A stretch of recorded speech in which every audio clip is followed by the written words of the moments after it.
dan pelataran rumah Tuhan. Saudara, marilah kita memupuk satu semangat atau kerinduan untuk sentiasa mau berbakti bersama. Rumah Tuhan adalah waktu kita beribadah, waktu kita berkumpul di dalam nama Tuhan Yesus, seperti yang kita adakan pada hari Ahad seperti hari ini. Saudara yang saya kasih dalam Tuhan, kalau kita melihat keadaan-keadaan di dunia kita, di sekitar kita, memang banyak hal yang berlaku. Dalam 6-7 hari, dalam 1 minggu yang lalu pun, saya menonton berita atau mengikut news dalam online pun, memang saya lihat karena mungkin apa yang berlaku di Amerika Syarikat ada kesan untuk seluruh dunia. Itu angka perangkaan ekonomi Amerika Syarikat suku yang kedua dari bulan April sampai bulan Juni. Amerika Syarikat mengalami kemelesetan ekonomi sebanyak 30%, negatif 30% karena pandemik. Sebenarnya Amerika Syarikat di antara negara yang paling dahsyat dilanda dengan COVID-19 sampai hari ini.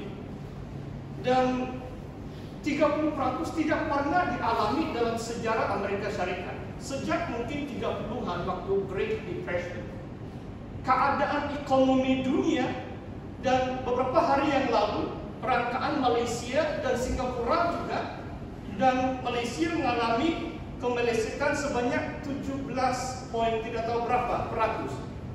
Itu juga yang paling serius sejak tahun 98. Ada satu krisis ekonomi 22 tahun yang lalu. Saya ingat betul waktu itu karena waktu itu saya melayani sebagai bendahari di pusat, dan kami berdoa waktu itu hampir setiap hari supaya bagaimana mengatasi dan menangkis cabaran ekonomi yang melanda negara Malaysia tahun 97 dan 98. Demikian juga di Singapura.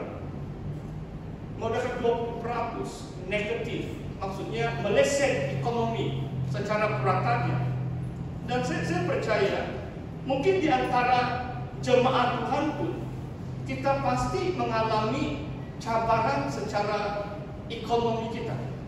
Dan kerajaan berusaha untuk melakukan beberapa dasar-dasar, termasuk menghulurkan bantuan keuangan. Cuma kalau hanya dapat beberapa ratus ringgit, itu mungkin 2 minggu sudah habis pakai kan.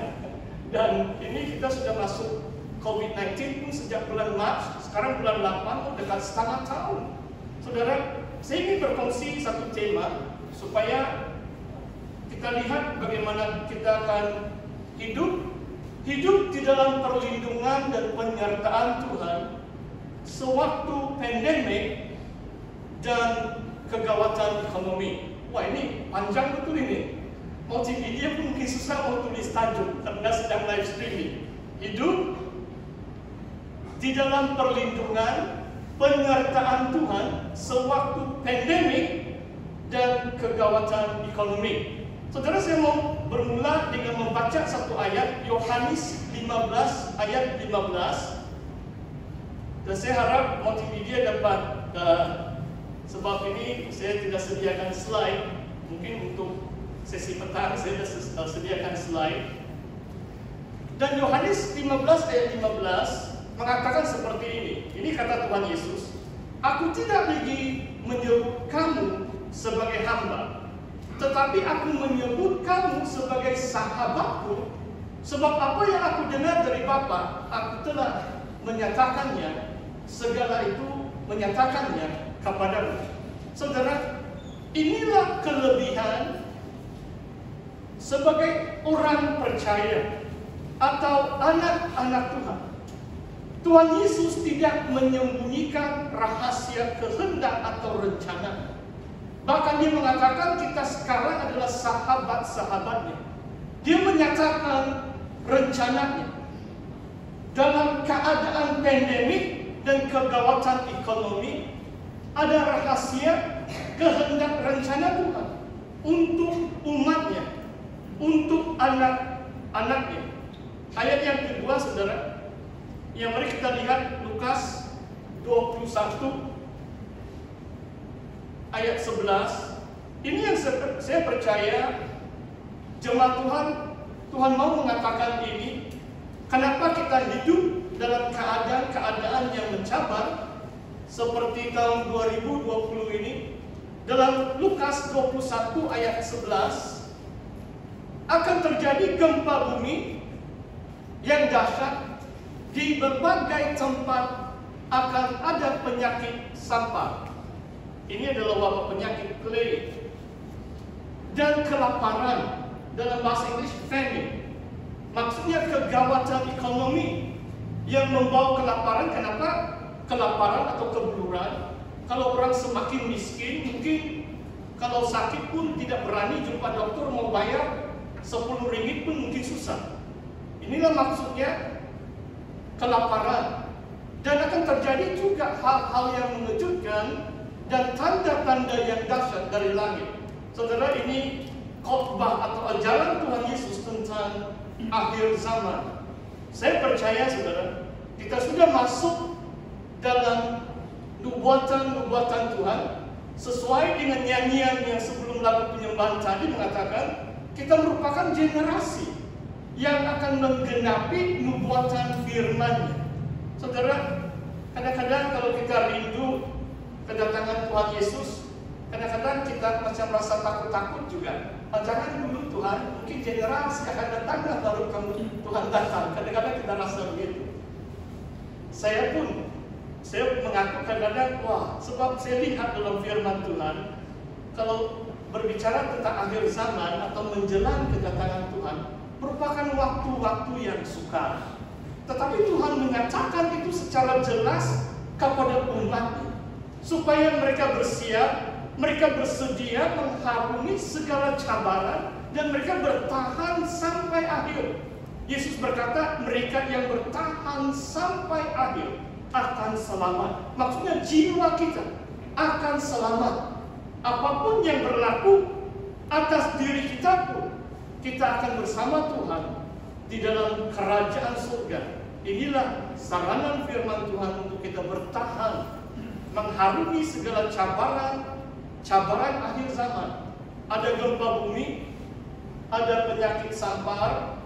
Kalau COVID-19 ini, saudara, saya mengucap syukur selagi ada kesempatan, bahkan dalam waktu pandemik ini, saya mau melibatkan usaha saya. Kalau dalam pelayanan, mungkin kalau saya pergi jauh-jauh, kalau kelemahan tubuh, mungkin saya tolak itu.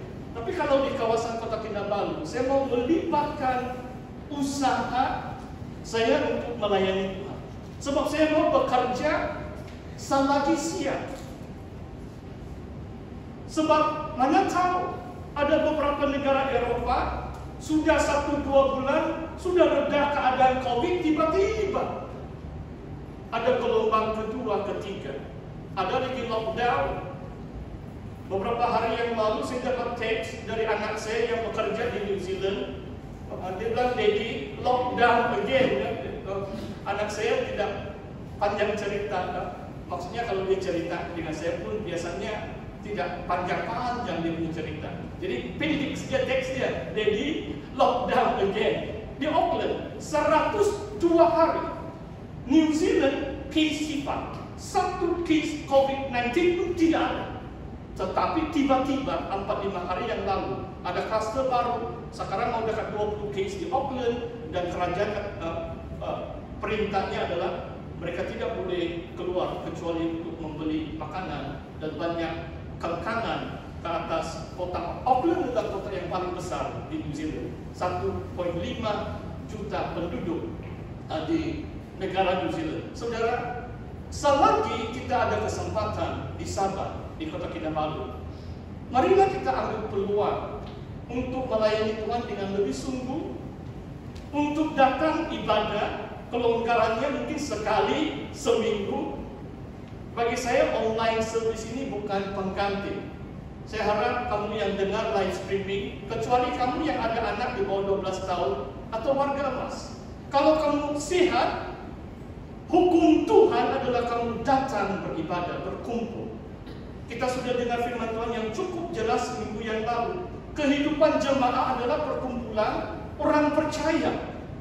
Keempat aktiviti utama gereja Allah adalah perkumpulan bersama orang percaya. Kita melakukan sebagai umat Tuhan. Selagi Tuhan memberi kesempatan, kita akan melakukan segala pelayanan Tuhan. Saudara, saya mengajak sekarang kita lihat, mungkin sebenarnya saya mau uraikan Mazmur 91. Jadi saudara boleh buka firman Tuhan dalam Mazmur 91. Cuma saya mau komen sedikit tentang ini gempa bumi. Ada beberapa orang teks dengan saya. Ada satu nubuatan seorang hamba Tuhan. Sudah mungkin 2 minggu diviralkan. Saudara tidak tahu kalau sudah baca ini nubuatan untuk sabar. Sebenarnya saya sudah baca beberapa kali. Dalam bahasa Malaysia pun 2 kali. Bahasa Inggris saya baca mungkin 2-3 kali. Jadi ada 4 kali saya renungkan nubuatan yang panjang. Mungkin kalau A4 size 2 muka surat. Dan hamba Tuhan ini bernubuat bahwa akan berlaku gempa bumi di Sabah. Saya pun takut-takut.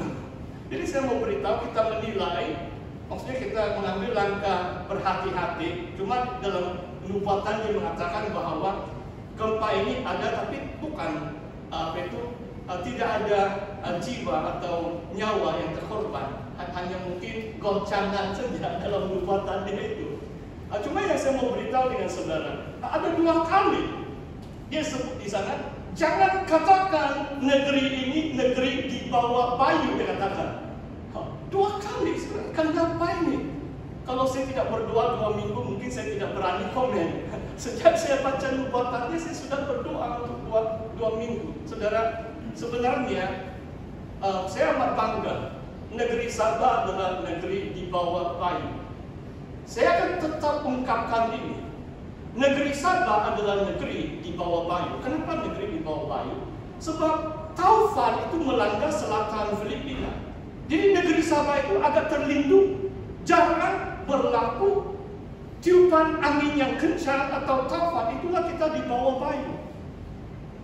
Kadang-kadang ada juga sedikit, tetapi tidak serius seperti di Filipina atau negara-negara yang lain. Saya rasa kita perlu berdoa supaya negara kita tetap di bawah bayu. Jangan dilanda bayu seperti negara-negara lain. Maksudnya kita dilindungi di bawah bayu.